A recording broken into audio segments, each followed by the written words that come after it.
Yo. Oh, oh, the lag. Uh-oh. Oh, that's not good. Well, hello? Um, Hi Panda, thank you so much for the lurk. Have fun playing. Maybe I can close some things. I have a lot of things open. Wait, do I? I feel like I do. I have this open. I don't need to have this open. Um, oh, I guess I could close this. I don't really want to close Underworld Idol, but sometimes it's for the best. I haven't played this game in a hot minute, so I can't recall exactly what happened last time. But we'll get quickly into it, I'm pretty sure. Okay, let me just close some things in the background. Hope you're all doing well. I'm doing pretty good. Played some games with VIO, which gave me a lot of good vibes, good energy. So, oh, I can close a lot of things. I can close all of this. I'm in my task manager. You guys can't see, but closing stuff. Close this. I have a lot of like server stuff open in the background lately because I'm, you know, a programmer doing stuff. I'm programming stuff, doing important stuff. Is it important? It's important. It's important. Okay. That's probably good. But yeah. I don't remember the controls either.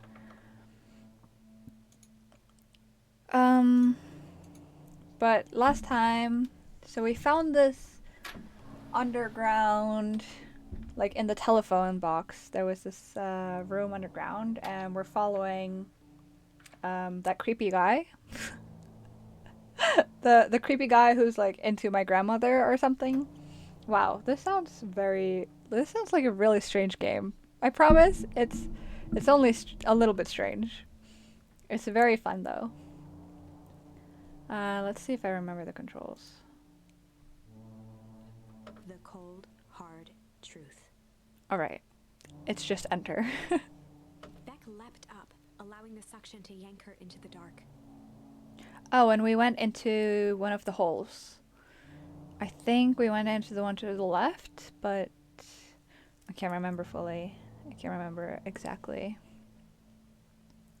Dimness eclipsed around her like the shutter of a camera as she seemed to cover great distance in mere moments. It's been like 100 years since I played this last. It should not have been this long.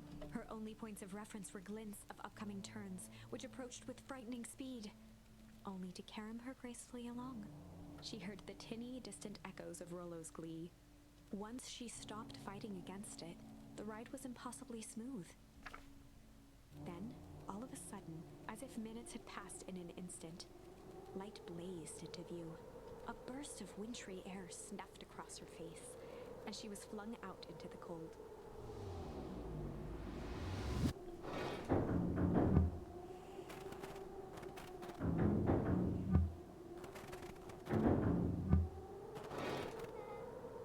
That was intense. Yeah. I think I might have parted with some fluids in there. Any idea where we are? Somewhere cold. We're obviously at my old house. Well, where my house used to be. Doesn't look like it got on any of us. It didn't feel like we traveled that far. So, where did it all go? This place sucks. Why would anyone even want to blow something up out here? Only one way to find out, I suppose. We've got to catch up to Nuncreed. Oh, Nuncreed is the name of the creepy guy. I think he went this way. Alright. Alright, I remember the controls. And my little party! My little party running after me. But yeah, this, oh, I can't look at the oh, I guess I can look if I stand over here. This, where Rollo is standing now, is where my house used to be. And where they just picked it up and moved it to, like, a replica city. They couldn't replicate the house, so they replicated, they took the entire house, but they replicated, like, the outside. Looks like we aren't getting back that way. Well, maybe I could unlock something. You don't know. I just wanna check stuff out. Maybe there's, like, stuff to unlock. This is where my dad is buried. Okay, I don't think there's stuff to unlock. We're just gonna have to catch up to Mr. Nuncreed. Oh! This looks familiar, yeah. Maybe we can clear off the snow. Oh, we went back in time, of course. They don't know that this is where they used to live. I forgot that we go back in time and the characters don't remember. But obviously I remember. But yeah, they don't remember, but they're in like a separate location, which is where their old house used to be, or their old city used to be. No time, Nuncreed's getting away. Oh, okay. Wait, can I not explore? Okay, this is starting to feel really familiar. I may not be the most well-versed on all things Beacon Pines, but this does look like some sort of frozen replica of town. Ah, I got it. It's so obvious now. Mr. Nuncreed is an alien. Rollo. Stick with me here. His species can only live in sub-zero temperatures. Oh boy, here we go. The source is their base camp dimension, so naturally they keep it cold.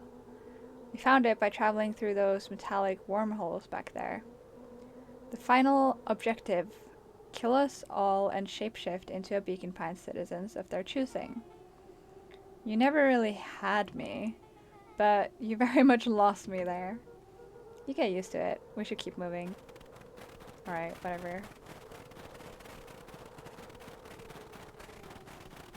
He probably went to his shop.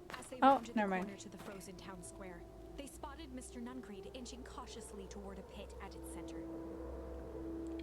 He held his arms out gingerly, as if approaching a beast in the wild. Upon closing the distance, Luca recognized what Nuncreed was after. Gran stood confidently at the edge, one arm outstretched over the abyss. Nearby, a wheelbarrow had been emptied out. She held a lit torch, which flickered in the bitter wind. Oh, they're gonna blow it up. Juniper, I don't know what you think you're doing, but I assure you this is not going to solve anything. If you drop that, you've doomed this whole town. Oh, it wasn't me who doomed this town. I've been watching you, Joseph. I know what you've done.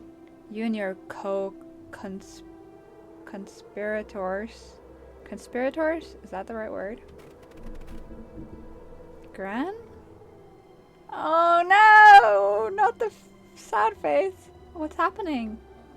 Luca, you and your friends need to leave right this moment. Mr. Nuncreed turned back toward the kids, desperation in his eyes. Listen to your grandma, Luca. This is between me and Juniper. Rollo and Beck held steadfast in awe. Luca approached closer. Mr. Nuncreed spun back toward Gran, his voice growing louder. You got it all wrong, Juniper. Just hand over that torch. You don't understand what you're doing. How could I possibly trust you to do the right thing? Walt told me everything. He trusted you, and you betrayed that trust. Luca, did you know that this man's entire life is a lie? If it weren't for him, your father might still be alive. Mr. Nuncreed winced with anguish. His voice hardened. That's not true. They both now yelled, not to each other, but at fate itself, making their peace with long-held burdens. burdens. The wind howled with encouragement. Walt was like a brother to me.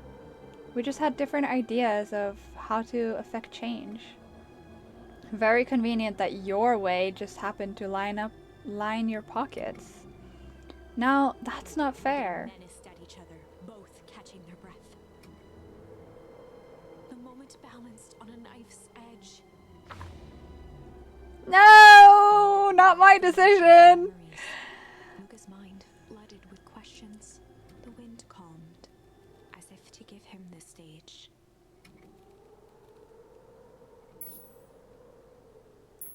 Oh no, I have choices. Not the choices. All right.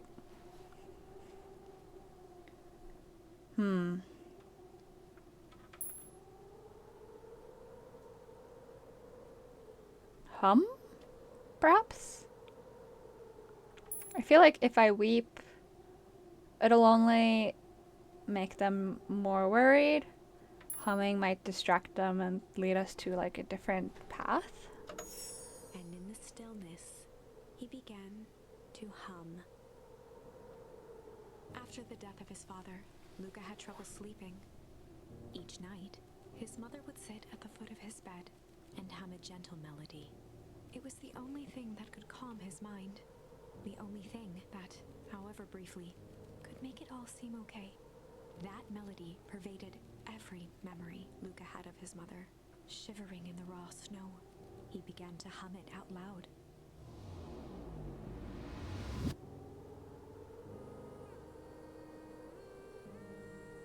Oh my god, I just got chills.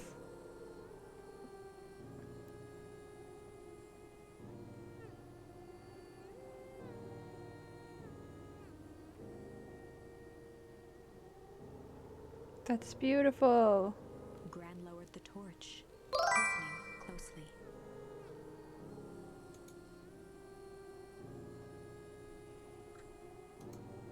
As recognition slowly set in, her heart sank. Those countless nights of consolation, the incomparable loss they shared together. She let the torch fall to the snow and sizzle out. A few steps toward Luca was all she could bear before dropping to the snow herself. Through a flood of tears, she began to hum along, note for note. Oh my god, I'm gonna cry. I'm barely like 10 minutes in and I'm gonna cry.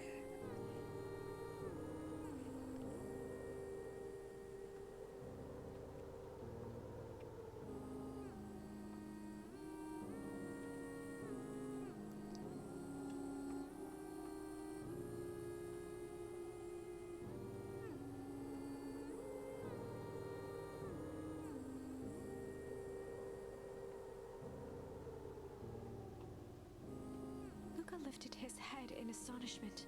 The last time he heard that melody was the last night he saw his mother. How do you know? I'm so sorry, my little buckaroo. Buckaroo? The only people who call me that are my dad and your mother. Luca blinked through blurry, watery eyes, trying to see more clearly. He could just make out the impression of a familiar face. He peered across the snowscape at the woman on her knees. Something about her was undeniably his mother. What?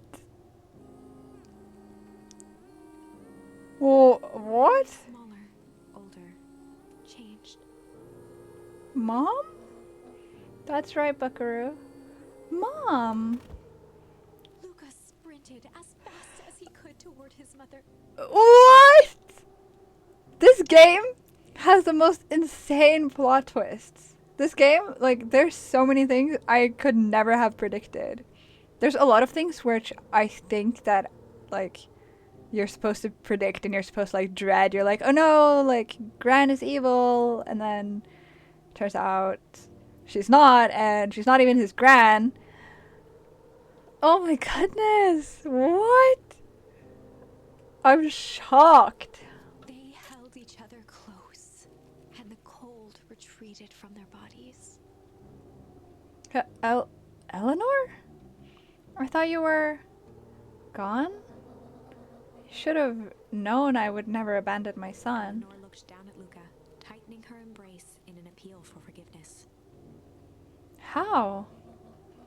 You're a smart man, Joseph. I thought you'd have pieced it together by now. I genuinely, even though that little annoying like brat kid became old when he touched that liquid, it didn't even cross my mind. It didn't even cross my mind that the this could also have happened to someone else. Like, I'm stupid. I feel stupid now. I feel stupid for not realizing. I need to play this game. Oh my goodness, this game is so long, but I want to play it again now that I know everything. What the heck? You were exposed? Mom, I don't understand any of this. What happened to you? Where did you go? Why'd you leave me? I never left you. I was always right here, Luca. Why did you lie to me? It tore me up, Luca, but I did it to keep you safe. I thought that getting answers would help us both move on. But the more I discovered, the more I realized the danger we were in. Until perennial harvest was stopped, it was better if everyone thought I was gone. You could have trusted me. These are bad people, Luca. They won't stop until they get what they want. And they don't care who gets hurt in the process. Then what do?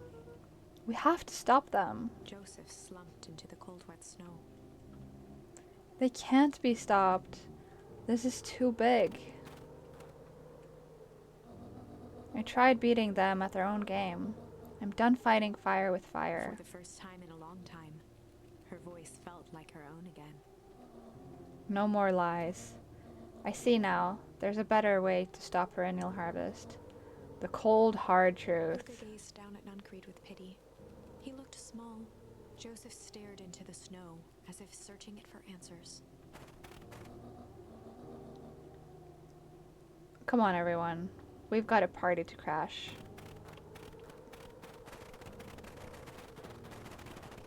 What are we? What are we just gonna move on from that? Are we? Are we just? You don't understand. He always wins. No. 9. We've made it this far. Surely we win. The devil you know. Right? 7 months ago, Eleanor Van Horn crept down the maze of sterile hallways under perennial harvest. She stopped in front of the large steel door marked Deep Engineering. No turning back now. She raised a trembling hand. The stolen keycard worked as promised, and the door buzzed open with mechanical efficiency. She was immediately hit with the smell of disinfectant. It was some sort of laboratory. In one corner was a desk covered in papers. Across the room stood a tall metal pod with hoses protruding from its base. She rushed to the desk and began shifting through the piles of papers. They were experiment reports on something called Tempus liquamen. There were dozens of them. Every one stamped failed. Uh-oh. Eleanor heard the sharp echo of footsteps approaching. She was out of time. Uh-oh. Her eyes scanned the room, eventually landing on the strange pod. Muttering a curse under her breath, she dashed over and dove inside.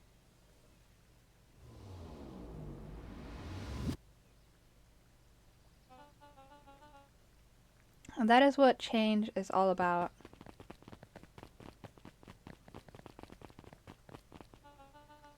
Grabbing the future by the scuff of the neck and making things happen. Change is a choice. I'm tickled pink that we will all be making that choice together. How great is that? This man is a liar! Excuse me?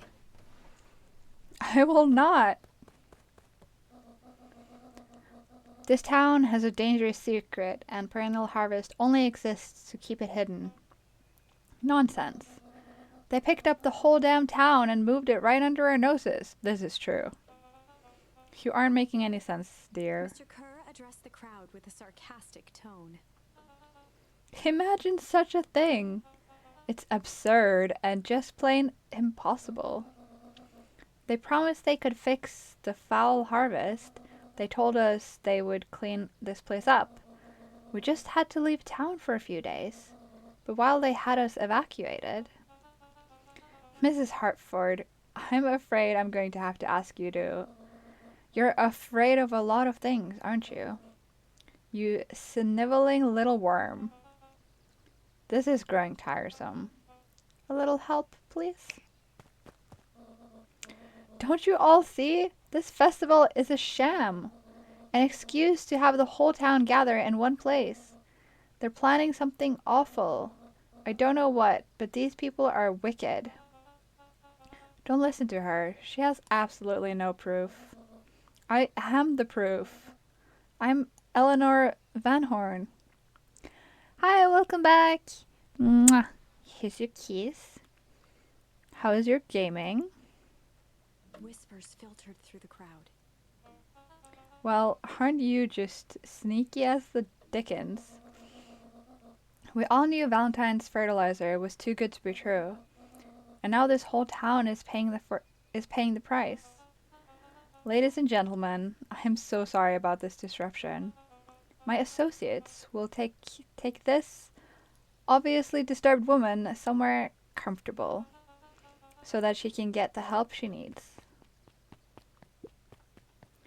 She's not the one who's disturbed. You two-timing clown. You all know there's something wrong with this town. It was just easier to look the other way. The truth is,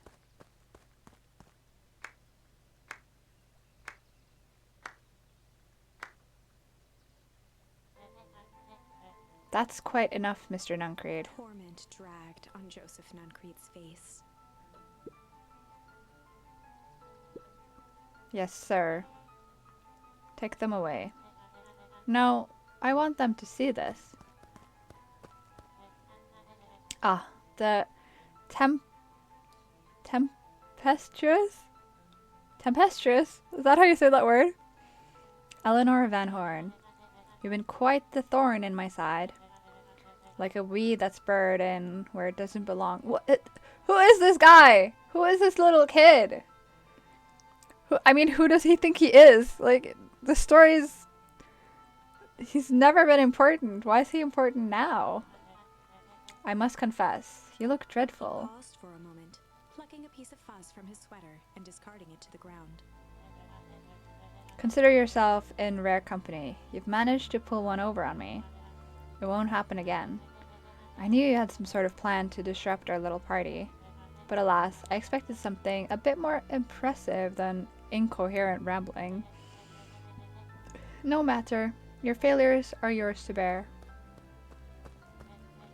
Mr. Kerr? Yes, sir. It's a shame it was cut short, but I thank you for that rousing oratory. What are these words? What are these words? I'll take you from here. Yes, sir. Of course, sir. You have done quality work for me, William. You can look forward to the recompense we agreed upon. Kerr gave a bow of deference. Founder, you are most gracious. Gasps rippled through the crowd. Thankfully, we can dispense with the formalities from here on out. Solomon pulled a glass vial from his pocket. In one smooth motion, he downed its contents. A triumphant smile grew across Solomon's lips. You can all call me Sharper Valentine? Huh? His body and face began to contort and expand as he disappeared into a belching green mist.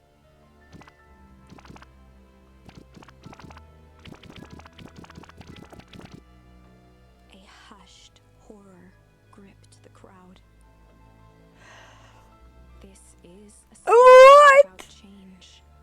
What? What? No! Ah, so you didn't see that coming. I didn't! What?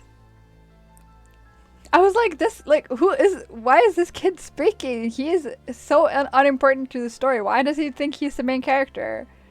I see. I understand now. Good. Sharper examined his new hands. Well, this is quite the improvement. Everything looks so much smaller now. Eleanor was right about one thing. This festival was a ruse. I wanted you all to witness my glorious return with your own eyes. Why does everyone look so downtrodden? This is a celebration, people. Maybe it would help if we set the mood. Mr. Kerr, be a dear and reveal the sign.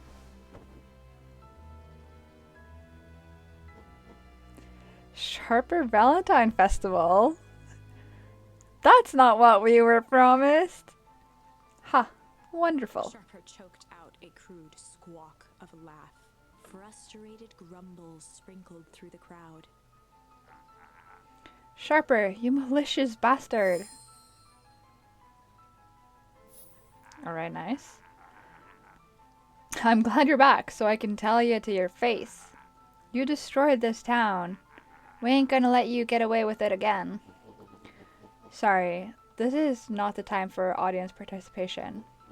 Some assistance, Mr. Kerr? William Kerr gave a subtle nod to the clipboards. You coward! Does anyone else have something to contribute? A helpless quiet settled over the crowd. I thought so. Did you all truly believe you could be free of me? A town of complete and utter fools. You people should be celebrating my return. You're clearly lost without me. And that leads me nicely to my children. Daddy? I gave you both the greatest gift a parent can give. The opportunity to prove yourselves in my absence. Squandered. To say I'm disappointed would be an understatement. But Silence, Augustus. An adult is speaking. I don't know which is worse, a son who is completely hopeless, or a daughter with such potential who inevitably lets me down. Eris, you fail me with admirable consistency. Thankfully, I was counting on it this time. Father, I have been wasting my time, dear. What have you accomplished? I was focused on cementing our legacy. Legacy? Who needs a legacy when you can just live forever? But what about... It's alright, kiddo. I'm afraid you suffer from a complete lack of imagination. There's just no helping it. Now then, where's Joseph? You didn't take the opportunity to slip off, did you? Ah, there he is. Everyone should give him a hand. None of this would have been possible without Joseph. I think you've said enough. Nonsense. The people deserve to know how helpful and loyal you've been. I only did what I did because he left me no choice. You always had a choice, Joseph. You were simply too weak to take it. No matter. Cheer up. You're about to be rich beyond your wildest dreams. You should follow Mr. Kerr's example. When I found him, he was in a sorrier state than any of you. An aging actor desperate to recapture his youth. He played his part, and soon he'll be able to play the leading man again. Forever, in fact, if he remains loyal. That goes for all of you. Well, those who haven't already frittered away my goodwill. Beacon Pines is mine again, and I'm willing to share its spoils in exchange for absolute loyalty. Are you saying William Kerr was never in charge of Perennial Harvest? Ha! You think that puffed up blatherskite? Blatherskite? What does that mean? Could have accomplished all of this? Dawn, I suppose it's time for your big exclusive. Sharper addressed the crowd with indignant pride. He'd planned this moment for so long that now, at the deed's fruition, it almost felt frivolous.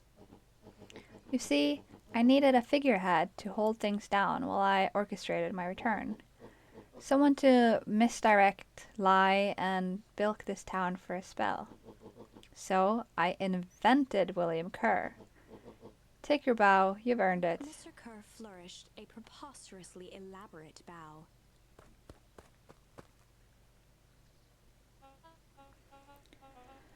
Patrick C. Montesquieu, this Spain extraordinaire at your service.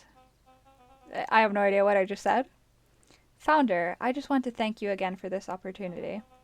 I truly was the role of a it truly was the role of a lifetime. Wait. So this Bill Kerr was a Pat C the whole time? Now that your secret is out in the open, what's to stop this town from rising up against you? Oh, that's the delicious part. Fear. Thanks to our clipboards, I know that each and every person in this town's I know what each and every person in this town fears most. And I will make those fears manifest for anyone who steps out of line. The choice is simple. I'm not afraid of you. Ha! The young hero. I've kept a keen eye on you, boy. You and your friends made a habit of disrupting my plans. What a pity. If things would have gone a bit differently, you might have had your moment of triumph. But that's fate for you. You can't do this. Oh, but I can. I have won. Never underestimate what a great man can do, given time. And now time is my plaything. Perhaps the most expensive thing I've ever bought. But well worth it. Ha! Sharper coughed up one final laugh and cracked his knuckles. Enough chit-chat. Let's get to work, shall we? And so, Sharper set about remaking the town in his own image. The fertilizer factory soon reopened for business. Sales rose steadily as more and more farmers across the countryside began to swear by its miraculous properties. Beacon Pines became famous, a secretive town that, for the right price, shared its gifts with all. Gifts that became more and more necessary in a world where winters grew longer and longer. The end. What? Another dead end? This is wrong, but things are becoming clearer now. Much You clearer. can feel it, right? We can't let Sharper win. He might just be the key to this whole thing. Let's see. Okay, so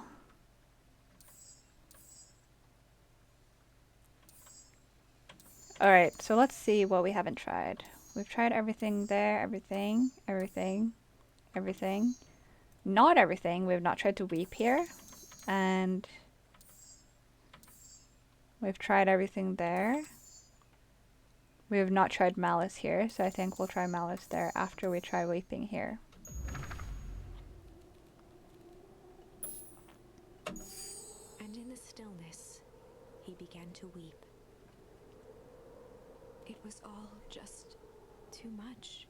Falling to his knees, Luca whimpered. The tears crystallized as they hit the snow. Gran stared at Luca for a moment with warm sympathy, remembering why this was all necessary.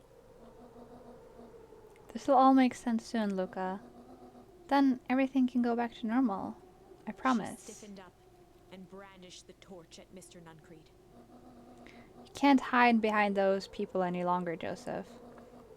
Once their precious source is destroyed, we'll see where their loyalties fall. Juniper, don't. Ignoring his final plea, Gran flung the torch into the deep darkness. Okay, this definitely is also not the right ending. We die now. She smiled and exhaled in relief. Mr. Nuncreed moaned in resignation. The torch echoed as it ricocheted down the hole, punctuated with a thunderous thud. You see, Joseph, I've learned one very important lesson in life. If you want things to change, then you must be willing Before to... Gran could finish, the ground shook her to silence.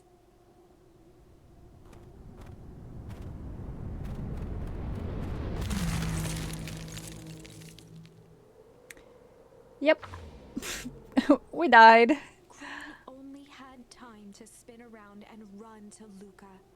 Her attempt to shield him, an honorable but trifling act.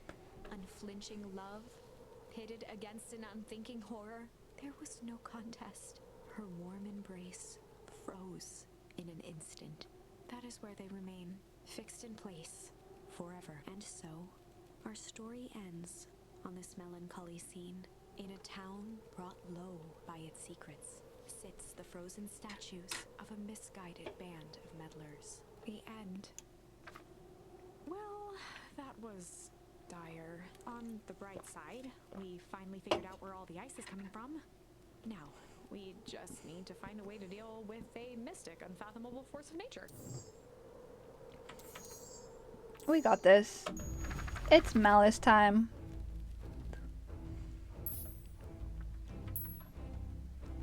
Okay, so this is, let me just read out loud where we were when this happened. Luca peered up at Mr. Nuncreed. Kind eyes warmed his stern face. There was a deeper emotion hiding beneath it all. It was subtle, but Luca could sense something eating away at him. There was malice lurking behind those eyes. Okay, last time was shame. Now it's malice. Let's see how that goes. There was a malice lurking behind those eyes, like a trap ready to spring. Uh-oh. Luca felt the weight of Nuncreed's hand on his shoulder. Something wasn't right. He didn't know why, but something was telling Luca to get out of there. I just want this all to be over. Of course, I'm sure it will all work out soon enough. I should get going. I told Roxy I'd check for Rolo at the treehouse. Luca twisted free of Nuncreed's grasp. Of course. Luca, you know your dad and I were good friends back in the day. You can come to me with anything. Anything at all.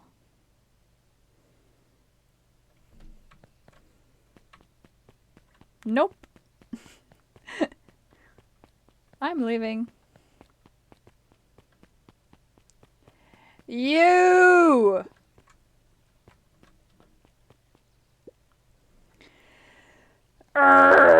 Sharper Valentine in baby form. These festival decorations are a bit humdrum. Now, if I were to throw a festival, it would be a thing to behold. I agree. This is all more than a little sad. It's worse than sad. It's boring. What if we did a little something to spice things up? I'm listening. You know that festival sign waiting to be unveiled? It would be a shame if someone... The two scurried off, eagerly formulating a plan.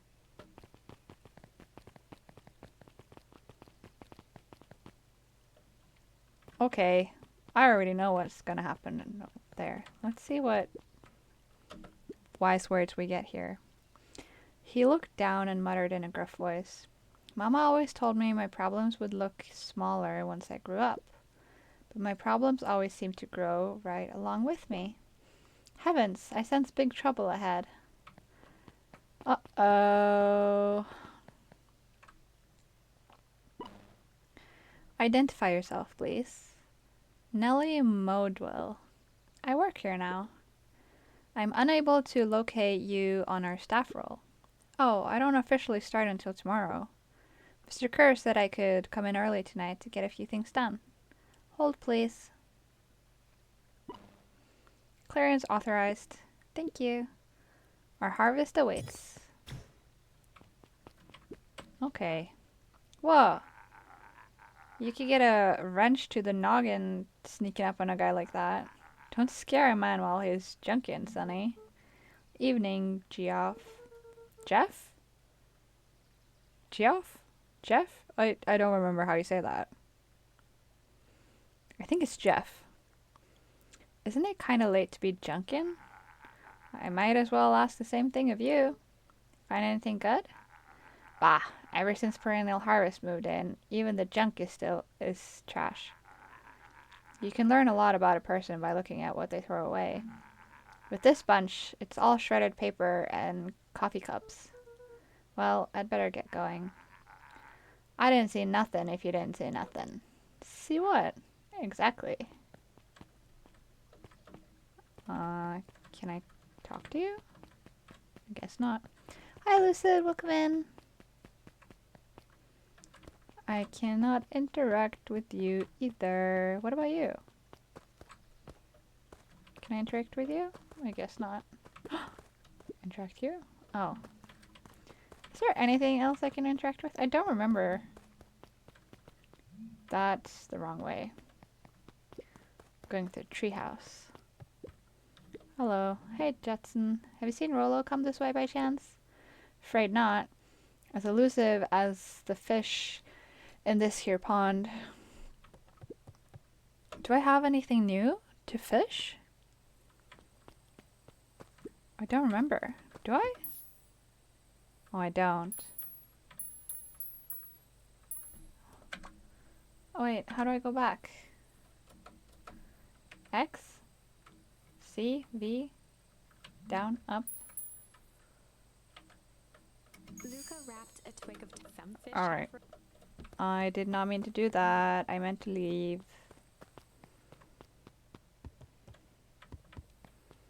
I guess I'll check the treehouse anyway. Rolo? He aired a long holler into the woods. Rolo! Rolo, wherever you are, I hope you're okay. Luca felt his eyes getting heavy and plopped into the beanbag. He conceded to its lumpy embrace.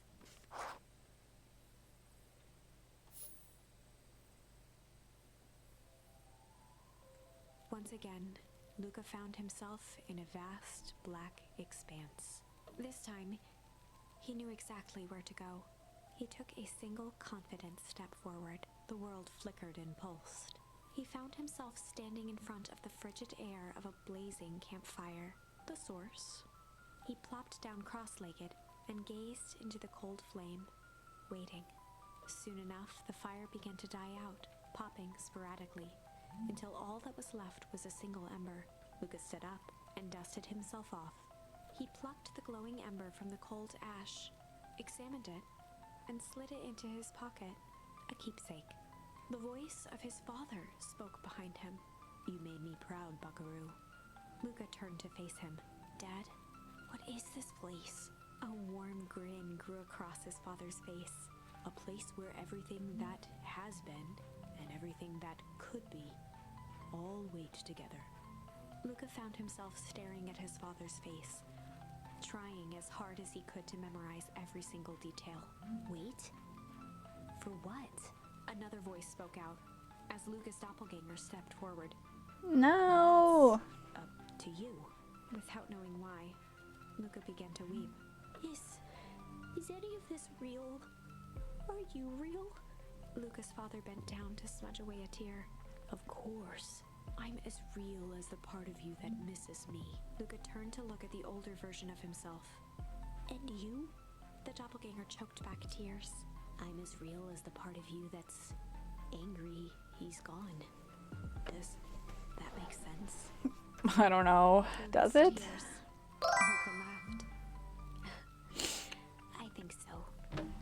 Hello! Hi! I figured out who you are because you're named the same in Discord. So, hi, welcome in. What is this game? It's like a mystery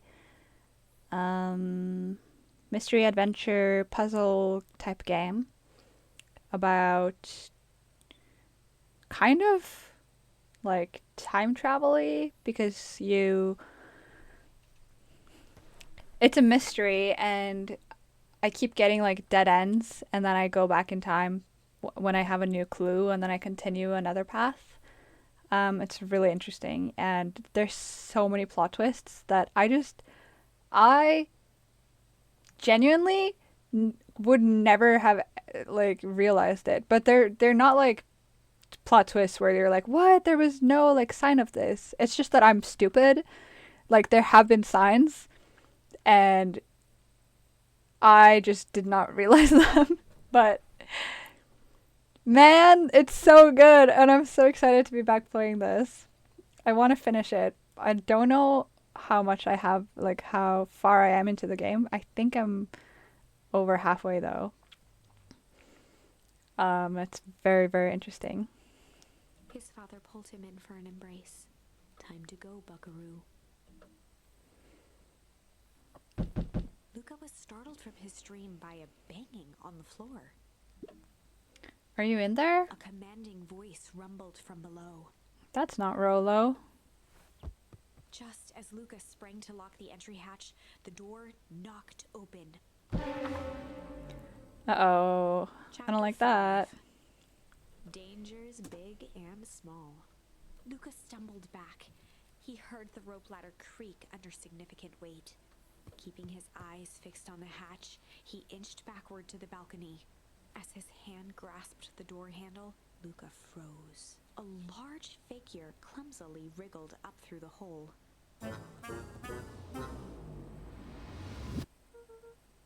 Stop right there, or I'll... Rolo?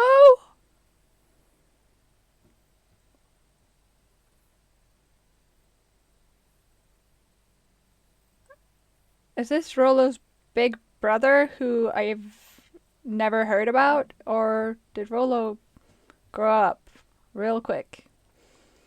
Sheesh, I know it's dark and all, but I figured you'd recognize me. Who are you? The figure cocked its head inquisitively.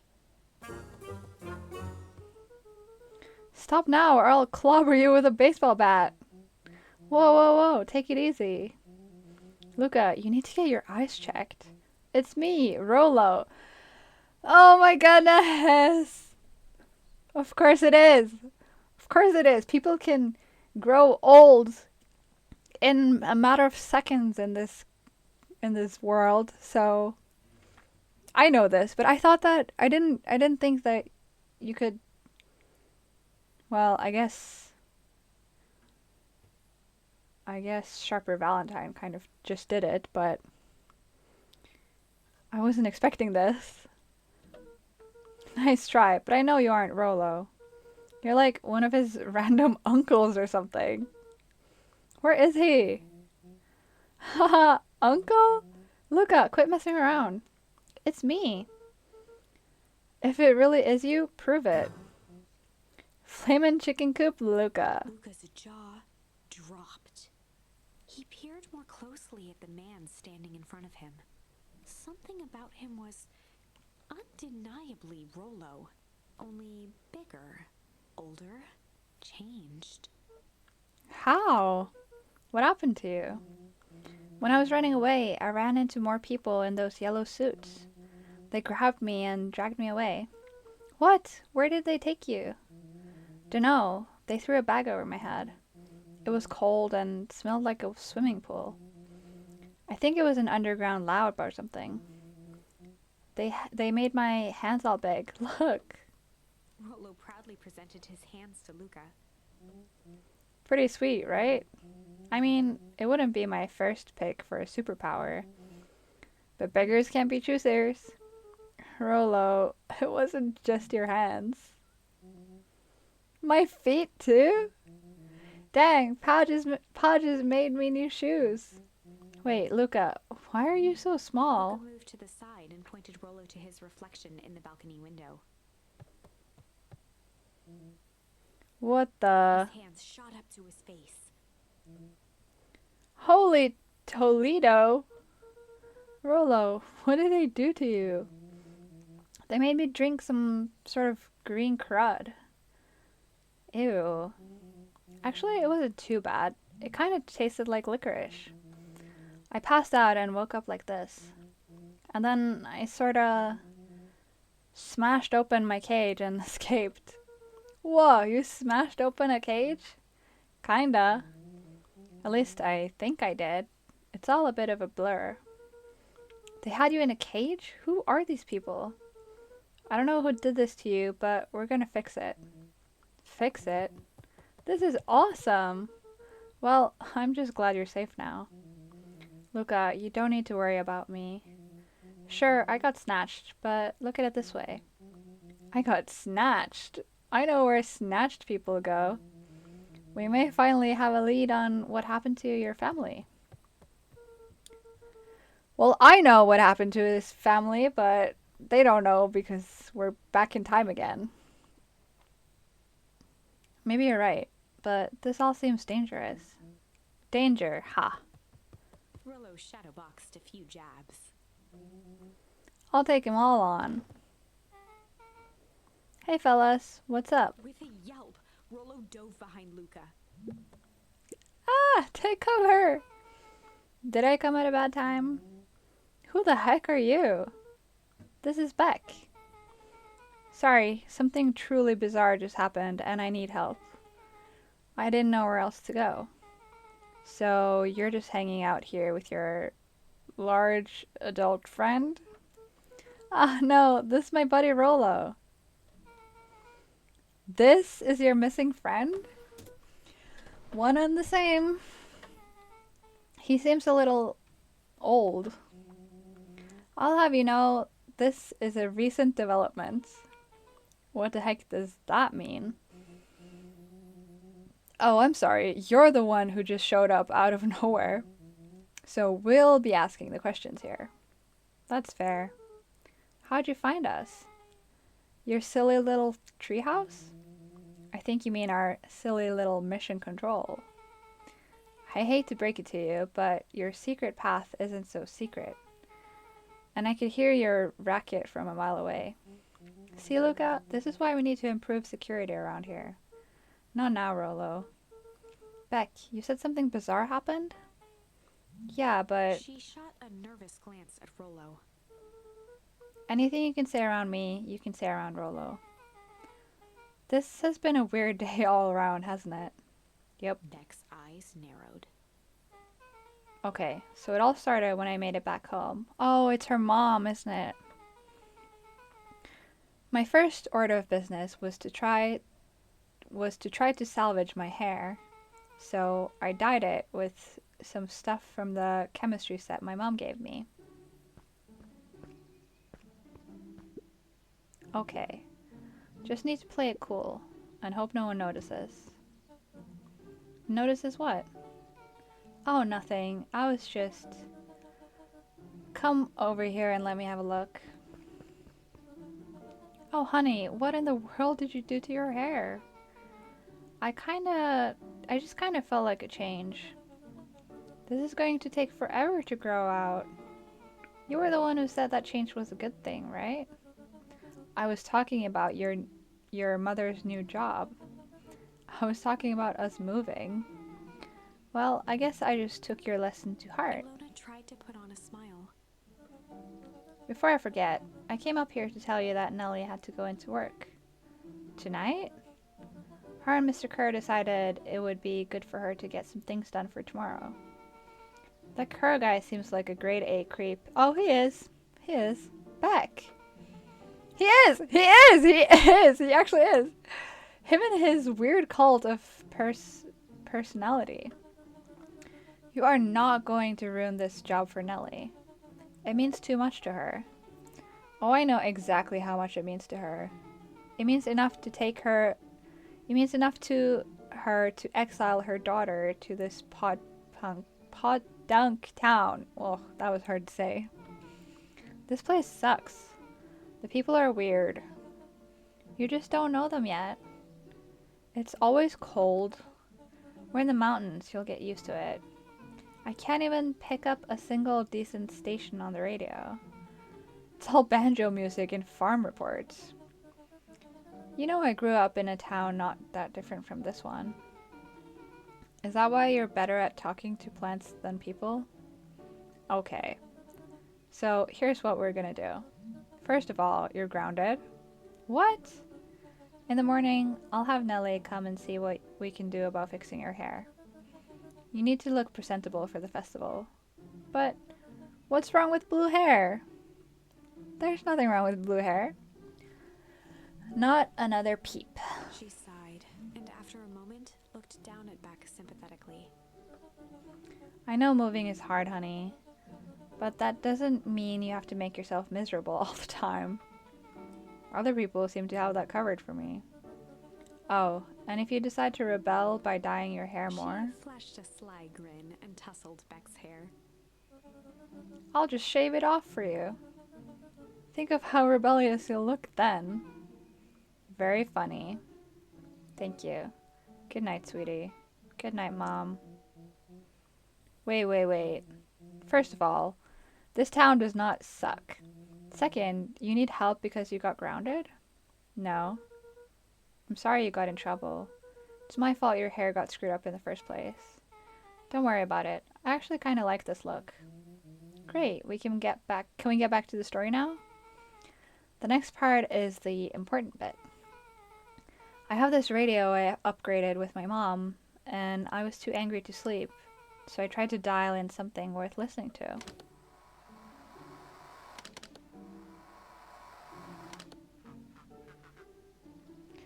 Mr. Kerr? Are you there? Mr. Kerr? Yes, I'm busy. What is it? Apologies. I have the flounder on the line. Patch him through immediately. One moment. Hello, sir. It's so nice to hear from you. Skip the pleasantries. What's your report on our new lead researcher of deep engineering? Uh-oh. I knew it was about her mom. Nellie Modwell seems to be integrating nicely. At this very moment, she's working to help us meet our deadline. She offered to work overtime before I even had the chance to suggest it. Excellent. And you have faith that she's capable of finishing the work left by her predecessor? Her work must be complete before the festival. I will make sure she stays day and night until it's accomplished. Good. You know how I feel about loose ends. Yes, sir. Once she has finished the work, we need to make a determination regarding her. Oh my goodness.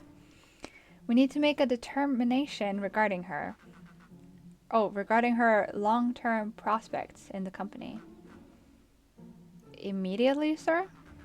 I usually have more time to fully bring people into the fold. We're in the end game, Bill. After your failures with Dr. Prescott, I can't afford to take any risks. Of course, sir. No loose ends, sir.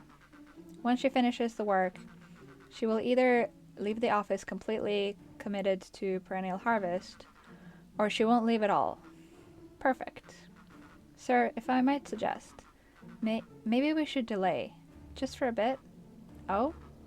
It's just, we seem to be rushing to hit this festival deadline, and rushing into things has caused some issues in the past.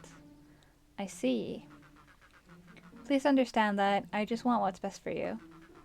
I'm eternally grateful for all that you've done for me. Bill, I'll make this very clear for you. I brought you in to make things run smoothly, not to have opinions. Wow, okay. Of course, sir. Chin up, Bill. You're only a few days away from having everything you ever dreamed of. Yes, sir. Thank you, sir. Whoa.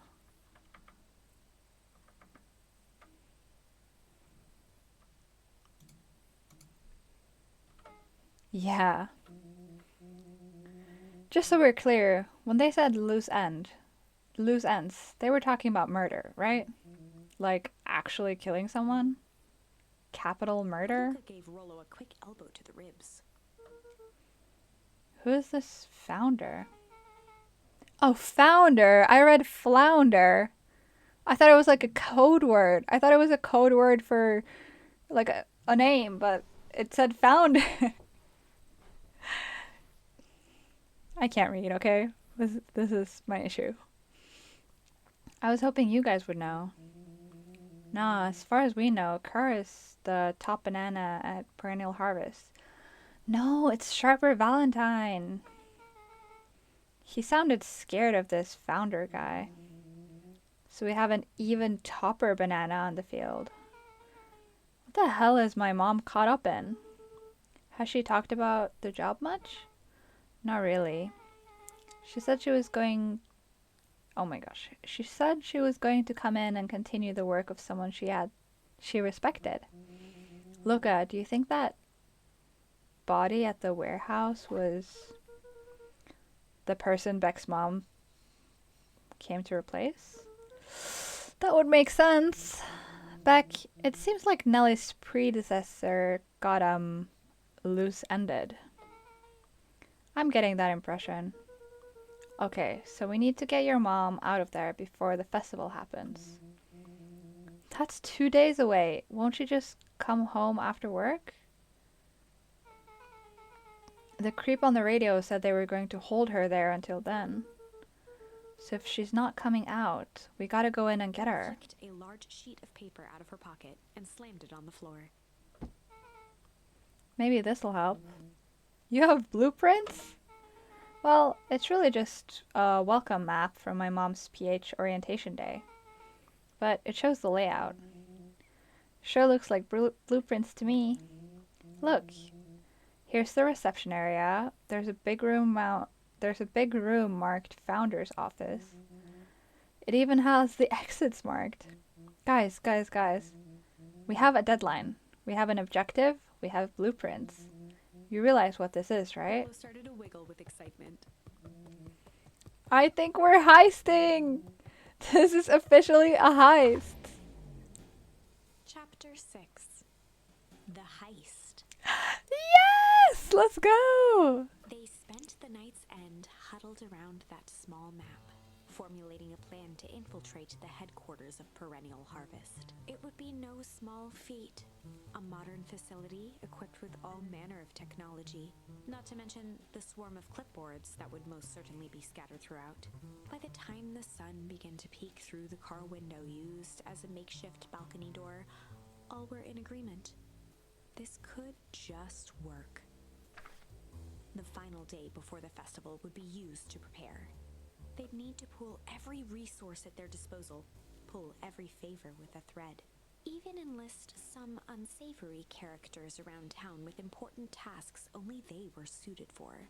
Luckily, there was enough ill will and mistrust toward Perennial Harvest that alliances could be found at a bargain. Luca, Beck, and Rolo rubbed their eyes as they exited the treehouse. They hadn't slept at all that night. There was no time. The festival was to begin in 1 day, and they each had their assignments. Alright, quick recap. Rolo, you're gonna talk to Roxy cordially. I don't know what that word means. Without her and Fitz, this whole thing could go bust. Me, cordial. What does cordial mean? I don't know. Cordial is my middle name.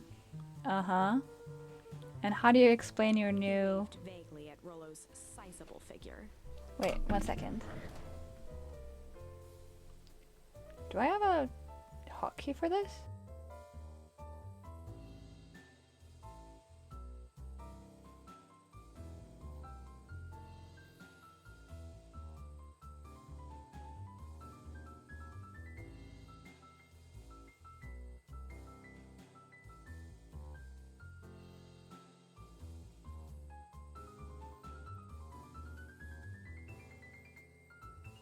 Okay. Circumstance? Bah, she'll be so happy I'm alive. She won't even notice. Beck snorted an involuntary giggle. And Beck, you're sure Ilona won't just shoot this whole thing down when she hears it? She'll listen. Once she understands the danger Nellie's in, the danger we're all in, the plan will make sense. Okay, nah. Ilona is an adult. There's no way she'll listen. Roxy, yeah, she'll listen. But Ilona, nah. I don't believe it. That leaves me with Jeff, then Iggy. How are you gonna persuade them? I'll think of something. Oh, Iggy! Iggy is the annoying kid who died once, but is alive now. They each looked at each other with sleepy confidence and nodded. Welp, Godspeed.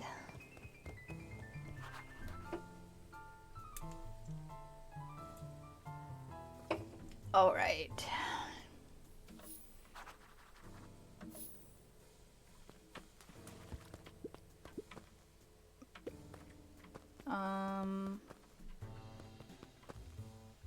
Where would Jeff be?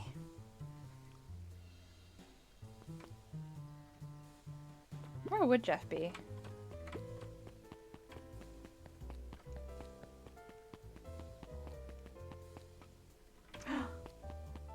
Give me some wisdom words.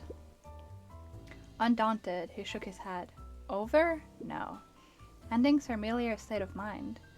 This doesn't end until I give up. Wow. I admire the conviction. But can he really pull through?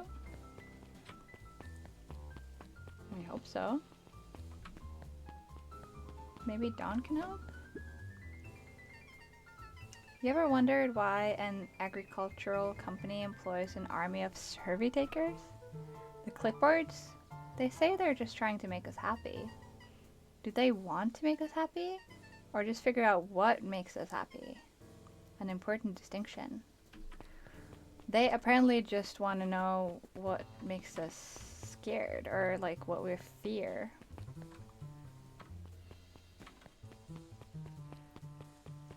Where does Jeff hang out? I don't know. Can I talk to you? No.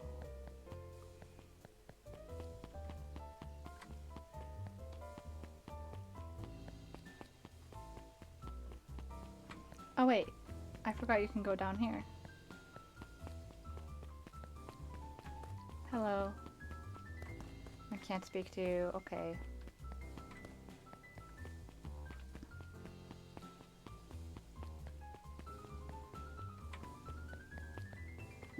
Oh, here's Jeff. Hey Jeff. What can I do you for? Well, I know how much you hate perennial harvest. Hate's a strong word. Oh, sorry, I didn't say it was the wrong word. Gotcha. So, we're gonna break into their headquarters, and I thought you might be able to help. Jeff wheezed out a long snicker. Straight to the point, huh? You see, I knew you kids were alright. Great, so you'll help? The joy in Jeff's face drained instantly. Not a chance. But give me one good reason I should risk my hide aiding and abetting you rascals. Oh. Give me one good reason I should risk my hide aiding and abetting you rascals. Looking into the sullen eyes of his would-be accomplice, Luca blurted out the first word that came to mind. Oh, I have a bunch of choices.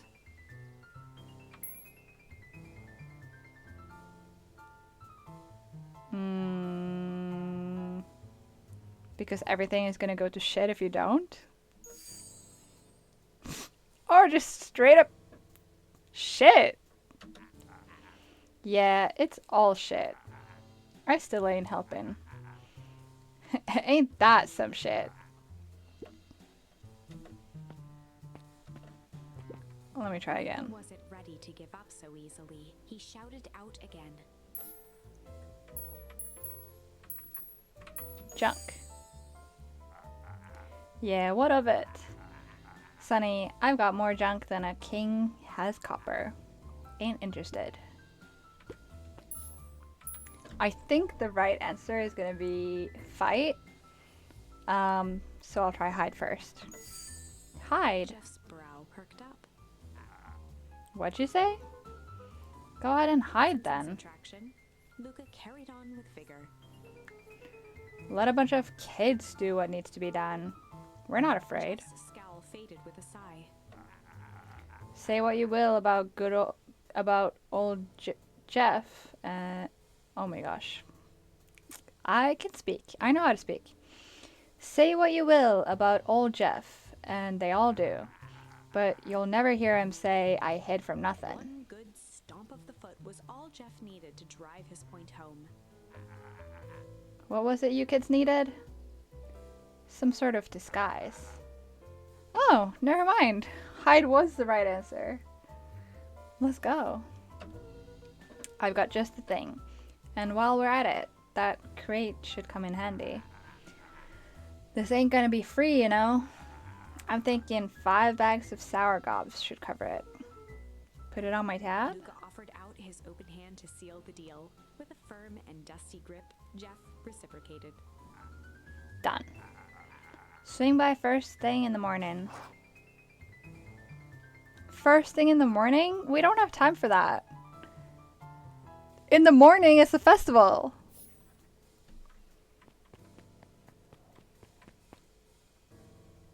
Where would the, what's their face? Iggy and Tish. Where would Iggy and Tish be? They usually hang around the city, like, town center. Can I talk to you? I guess not. Can I talk to you? I guess not. Can I do anything here? I guess not.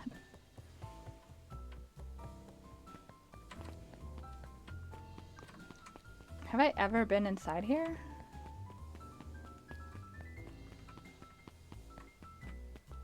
Oh, they're here. How convenient. Hey Tish, look who it is. Luca. Oh, I have something in my eye.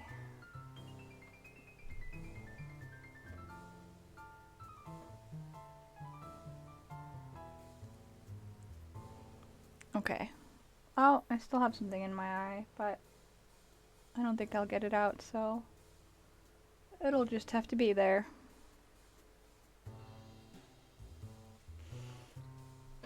Luca, are you here to try to tickle us to death again?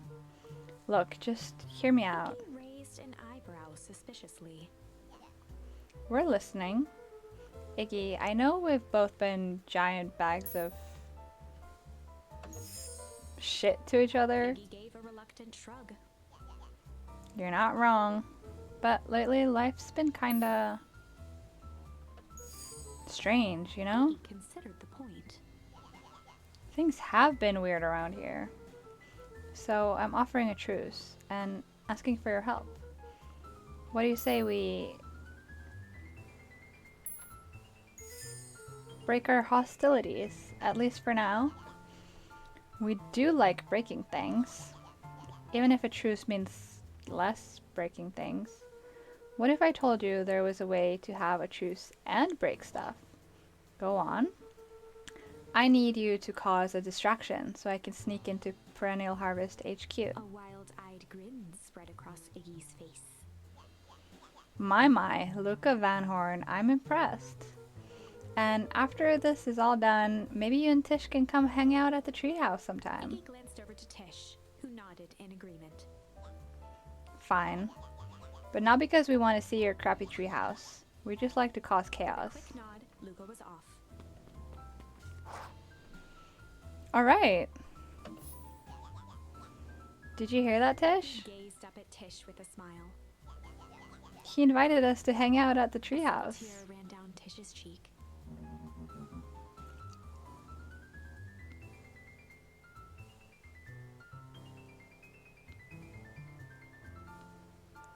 Tish! Tish spoke?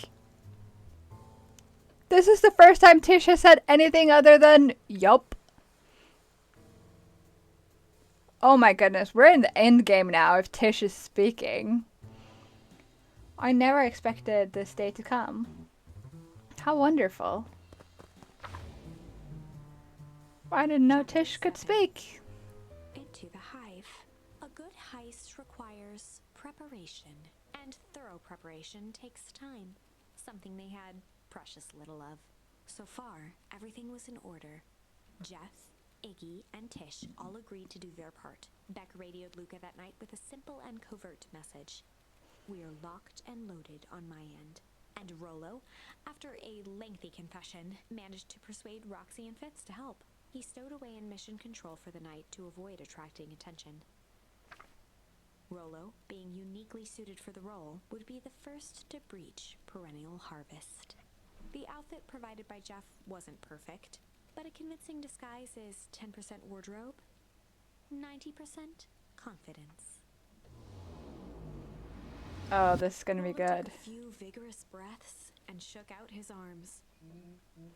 Just stay calm, Rollo. You can do this.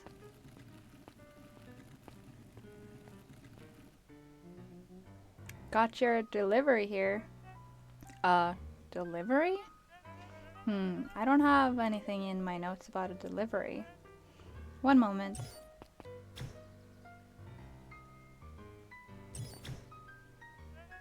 I'm so sorry, but there's no delivery scheduled for this morning. You Right. have to think quick.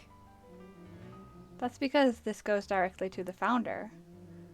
He asks that it be kept secret. Rollo sighed, adjusting his tool belt. You know how the founder can be. I suppose we can leave this one off the records. Our harvest awaits and With a such. stroke of his mustache, Rollo proceeded into the perennial harvest headquarters. Our harvest awaits. Package here for the founder. Oh, I didn't hear anything about. Yeah, this is a need to know kind of thing. I'll just check. He stammered and flipped through the pages of his clipboard. This goes directly to the founder. I don't have time to fill I don't have time to fill you in. Oh, I see. If you could just complete this Rollo form. interrupted with urgency in his voice. Every time with the forms. Look, if you want to explain the founder why I'm late, well, it's your funeral. I'm sorry. What did you say your name was again? Rollo panicked. Our harvest awaits! Sir? That's a restricted area. Excuse me, sir? Our harvest awaits! Oh, this is going bad. Ready to light this candle dish? Yup. Suck on this, perennial ham fist.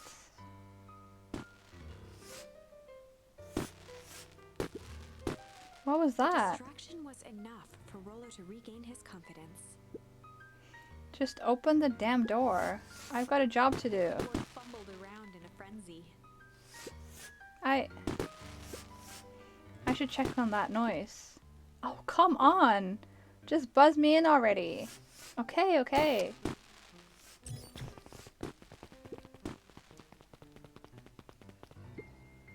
Phew, that was close.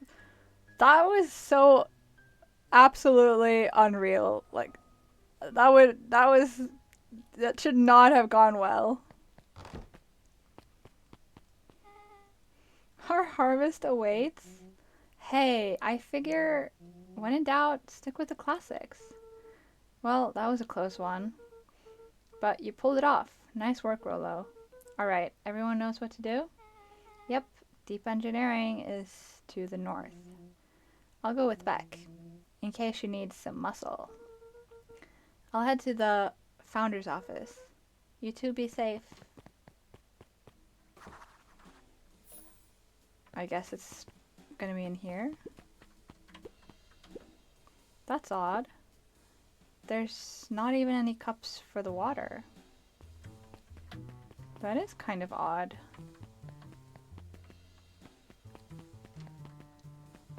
Guess I'll try here first. Oh. It's like a maze. A hallway to nowhere. What's going on here?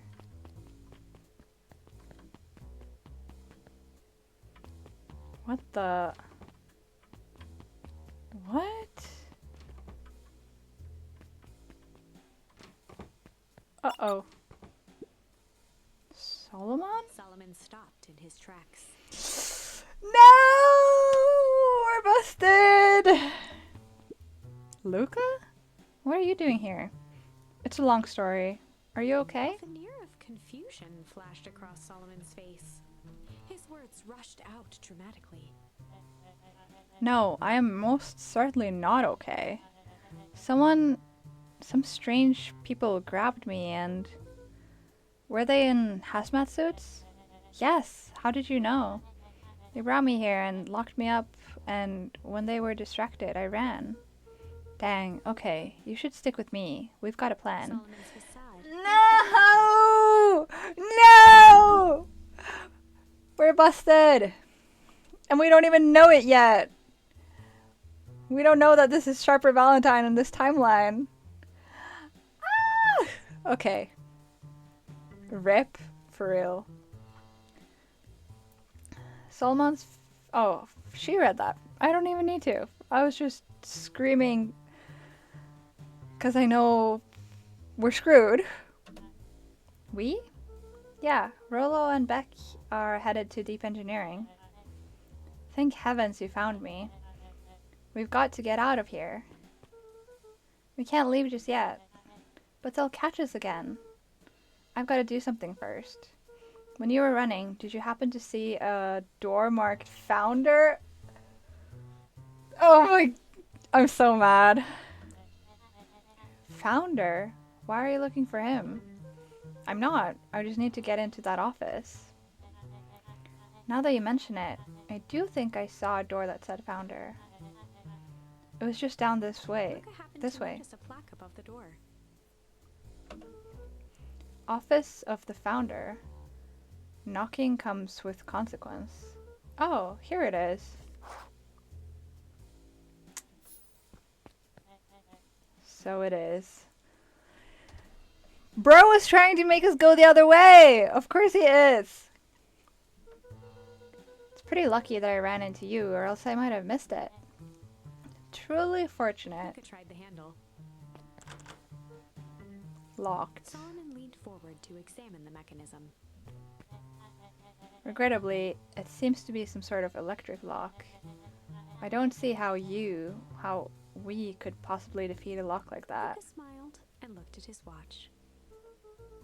Let's just wait a minute.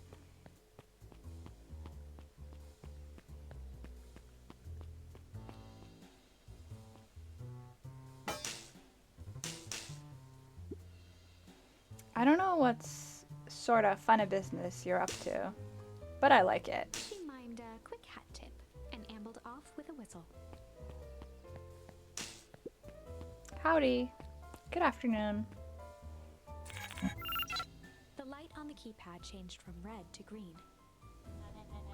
How did you do that? It's good to have friends. Quick, let's get inside before someone spots us.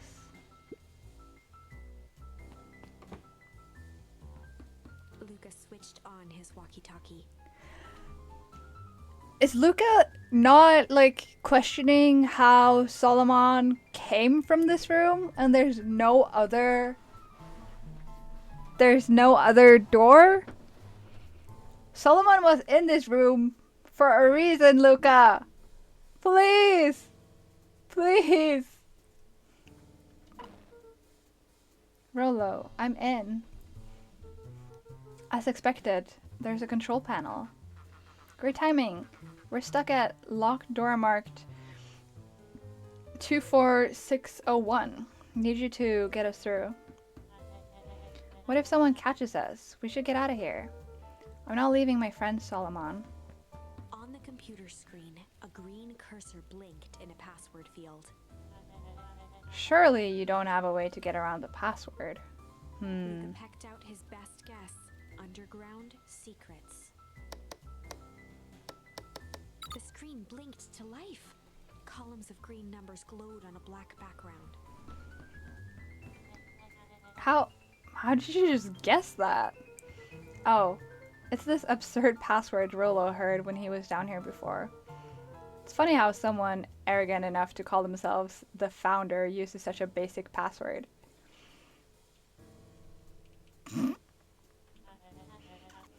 Or they were thinking several moves ahead, not expecting anyone to guess something so simple.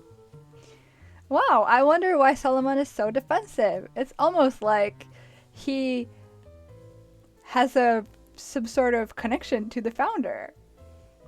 These villain types always end up outsmarting themselves. Solomon's jaw clenched into a half smile. Your powers of deduction are as impressive as your luck. Luca quickly scanned the columns for number 24601. Rolo, I think this should do it.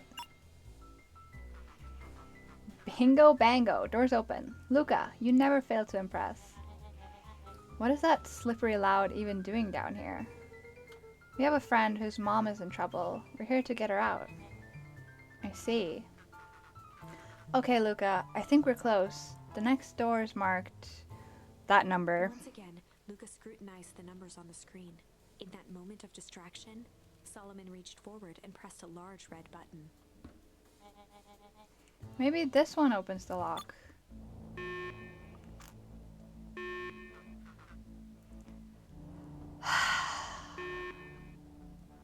Crap! We've got company.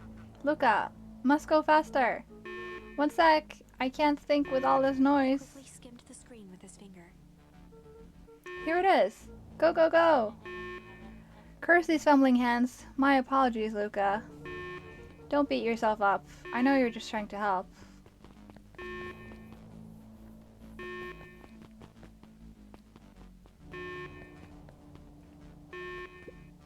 Oh man. No water cups. Rolo!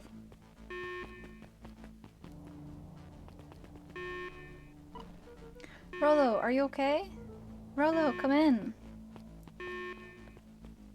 Mr. Kerr approached with a sneer and spoke into his walkie-talkie. You can turn off the alarms. They're trapped. With self-satisfaction, he called into the hallway. That, my dears, is a dead end. Nowhere to run. Rolo, where are you? Are you okay? Yeah, I think we lost them. Making our way back to Nelly's office. Okay, you two rabble-rousers are coming with us. Nope. Make a break for it! Why did they just let them go? Did that little shit just kick me? Don't just stand there after them. Okay, I think that worked. Roxy and Fitz have them on a wild goose chase. I'm having trouble following what just happened. Like I said, it's good to have friends. Rolo, how long do you think Roxy can distract them? How long can Roxy keep someone so pissed off they can't see straight? Let's just say we've got time. Entering Nelly's office now. Mom! Oh, honey, what did you do to your hair? I thought you'd be happy. I finally used the Young Chemist Lab kit. You sure have a knack for making me incredibly proud in the most frustrating ways. We need to get you out of here. We? Who is your adult friend? Oh, I'm not an adult. Ever heard of a growth spurt? I had more of a growth spew. No, that's not possible. Nelly leaned over to examine his teeth. Substantial banding on the enamel of the molars, consistent with Tempest liquamen exposure. Is that what you call the gunk they forced me to drink? You drank it? Oh no. They told me it was only being tested on plants. Oh, Beck, sweetie, I promise I didn't know. Mom, what the hell is going on at this place? I was brought here to work on the discovery of a lifetime. A novel chemical compound was discovered under Beacon Pines in a wellspring they called the Source.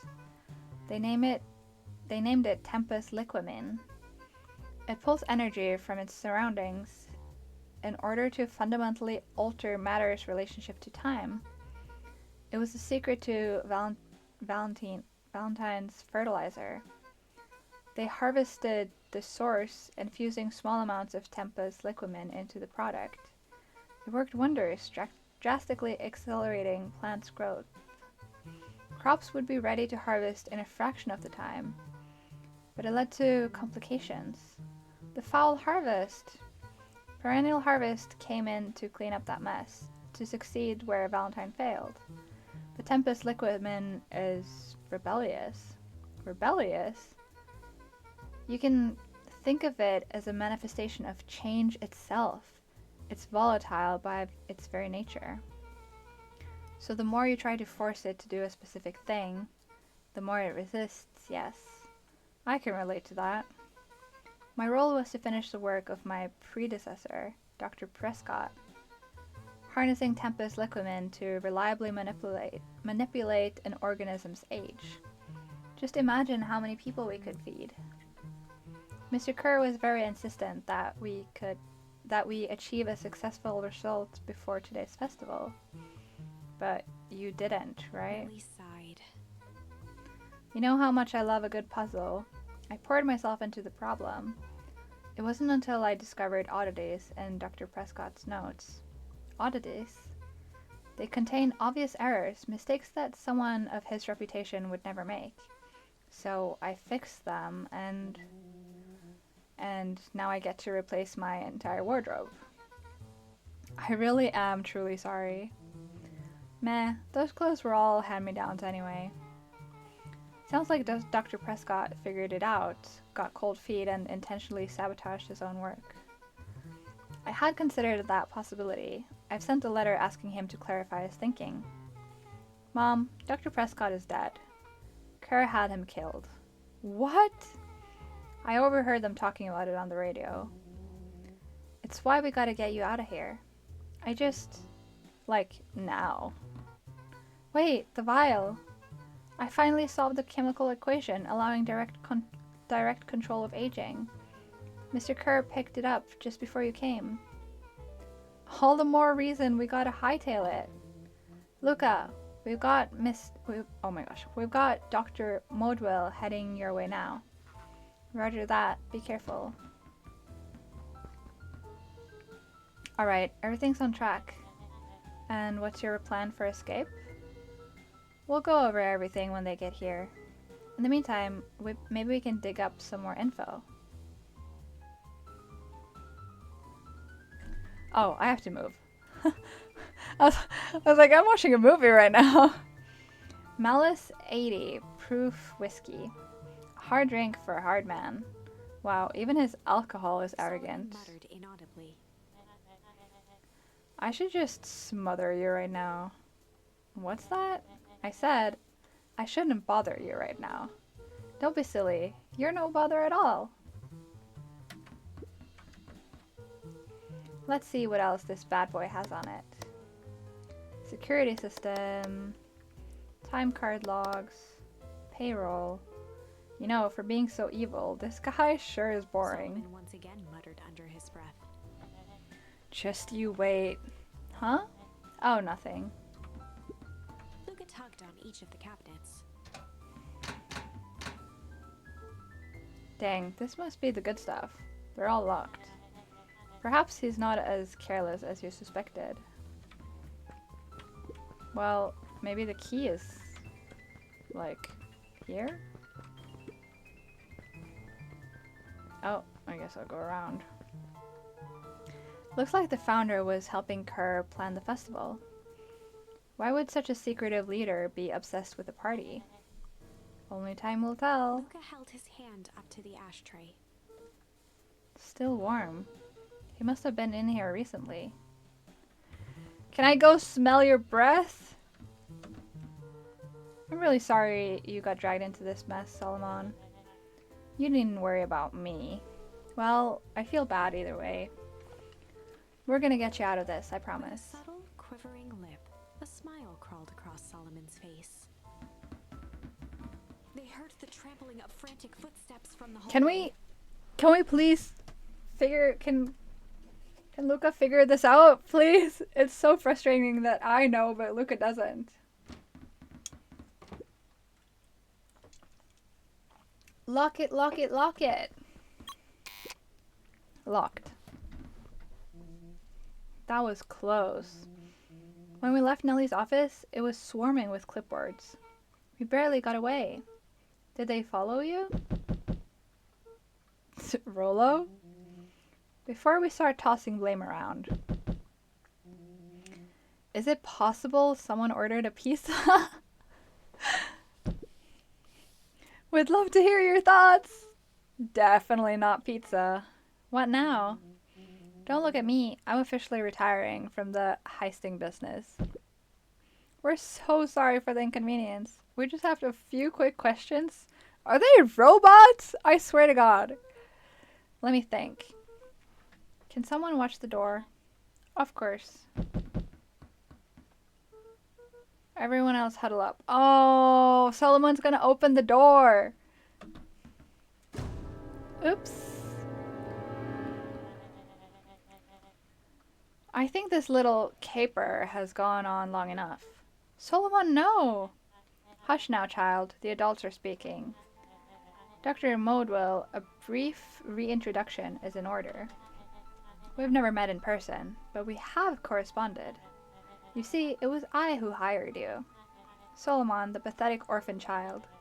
The powerful and enigmatic founder. Sharper, the fallen... Oh, there's so many different difficult words. What's a progenitor? Well, how do you say that? I'm so mad. The fallen progenitor, I don't know how you say that, who created this town. Perennial harvests. Valentine fertilizer. All connected by a single thread. Yours truly. But that's... Her eyes searched the floor in thought. Solomon watched eagerly, waiting for the flicker of epiphany. With a sickened look, she peered into his soul. Ha, yes, now you've got it. Tempest Liquidman, you discovered how to reverse the process. Solomon clapped with genuine delight. Very good, Dr. Modwell. Very good. Though the discovery wasn't intentional. Solomon glanced down, examining his youthful form. And the effects went a little too far for my tastes. That's why you needed me to finish Dr. Prescott's work. Which you did, admirably. Mr. Kerr, the vial, please. Kerr presented it with a theatrical twirl of the hand. May I present to you the eighth wonder of the... Finish, Rollo snatched the vial from Kerr's palm. Wow, this stuff sounds pretty valuable. Be careful, you fool. You have no idea what you have in your hand. Actually, we do. You just did a whole evil villain monologue thingy about it. Rollo casually tossed the vial to Luca. Gosh, maybe I'll have a taste. Tickled the vial mockingly. Seize him! Luca, over here! Move another inch and I smash it. She held it tightly behind her back. Solomon sighed, speaking in crisp, measured syllables. You have no plan. I'll smash it, I swear. Fine, risk killing us all. Or, if you're lucky, nothing happens. Then what? We capture you and grant you much less leniency. I need to write down all of these words and learn them. I apparently don't know English very well. He pursed his lips with feigned sincerity. But I give you my word, if you hand it over now, none of you will be A harmed. deep uncertainty washed over Beck. You're a smart girl, Beck. But there's no shame in being outwitted by someone smarter than you. We both know there is only one way this She ends. looked to Nellie shakily. With a dispirited nod, Nellie sighed in defeat. Beck slowly approached Solomon. That's a good girl. Beck, don't do it. We can't trust that jerk. I'm sorry, he's right. With apprehension, Beck conceded. This is not very much like Beck. Let me just say. Solomon pocketed the vial and brushed off his shoulder with a sharp flick. Mr. Kerr, you have allowed yourself to be humiliated by a group of children. Report to my office tomorrow for a performance review. Blood drained from Kerr's face. Of course, sir. But first, you have a speech to make. Trot out there and give me the introduction I deserve. And don't forget to smile. Yes, sir. And to think all of this is thanks to the efforts of Mr. Van Horn. I don't understand. How is this all because of me? Ha, I said Mr. Van Horn, silly child. Dr. Walt Van Horn. Your father was always a thorn in my side. I offered him an opportunity to be part of something great, but the fool was blinded by righteousness. He even broke into my laboratory in an attempt to sabotage my work. Solomon shook his head with gratification. But the universe has a funny way of correcting course. By meddling with a force he didn't understand, Walt showed me its true potential. As fate would have it, Luca, your father's dying act was to grant me eternal life. A muffled applause resonated faintly through the walls. Well, that's my cue. After the festivities and my subsequent ascension, I will return to deal with all of you. Until then, I suggest you use this time to reflect on the magnitude of your failure. You three keep post outside the door.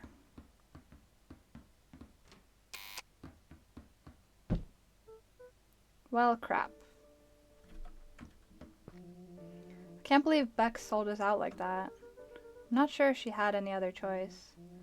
So what now? What's the plan? I don't have one. Of course you do. You always have a plan. Rolo, you just need some time. Rolo, it's over. We lost. Nellie was staring at the floor, deep in thought. Sorry, Luca. Give me a minute to calm my mind. Hey. I'm sorry, Luca. I did what I had to do. I know, it's just, we were so close. I've got a feeling that eventually Solomon will get what's coming for him. Time wounds all heals. What? Well, time seems like less of an issue for him now. Luca, there's something you should know. After Mr. Kerr locked me in that office, I had nothing but time and curiosity. I poked around a bit, hoping to find a means of escape, but I found something else. A note hidden in a false drawer. What sort of note? Dr. Prescott must have sensed his time at Perennial Harvest was growing short, so he left behind a letter, with the hope it would be found by his successor. It was a confession of sorts. He left it for me, but its contents, Luca, I think they were meant for you. Why? What did it say? It was about an incident with your mother. Dr. Prescott found her in his lab with a stolen keycard. There was an accident. She had been exposed to extreme amounts of Tempus liquamen. The color dropped from Luca's face. She survived. Dr. Prescott decided to help her recover. He no longer trusted Perennial Harvest, so he kept her whereabouts a secret. Over time, your mother led him to reconsider the purpose of scientific discovery. Science is often at the vanguard of change, but that doesn't mean it's always right. He realized that no one should have control over something as powerful as time itself. I now believe that's why he began to intentionally sabotage his own work. And it cost him his life. That's a reasonable conclusion. Luca was overwhelmed with emotion. But if she's alive, where has she been? Where is she now? A sudden explosion sounded from the hull. Chapter 8. Oh, I want to continue, but it's getting late. I should definitely finish next time. We're getting so close to figuring it out. Oh my goodness. All right. That will be it for today though. Let's see if we can do a cheeky little rate, perhaps.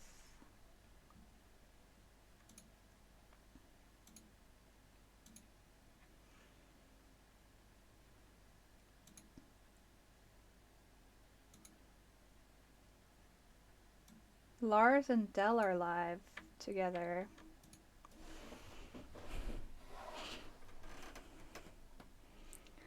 So let's do a little raid to Dell.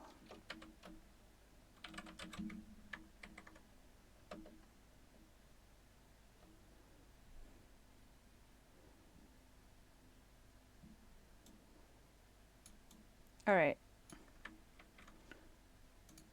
Let me mute that while I end. But yeah, we shall finish maybe next Tuesday. Because on Thursdays it's, well, this Thursday's Respawn. It might be just like 2 sessions left of Respawn, who knows? And then I could do this on Thursdays. I don't know. But this Thursday, Respawn, and then on Sunday is MMBR. So go watch someone play MMBR. I'll post on my Discord who's live. I will not be streaming because I want my participants to have viewers. But yeah, I'll talk to you guys on Thursday then. Thanks for coming. If you have the emotes, do the first recommend. If you don't, do the second one. And I'll see you later. Bye.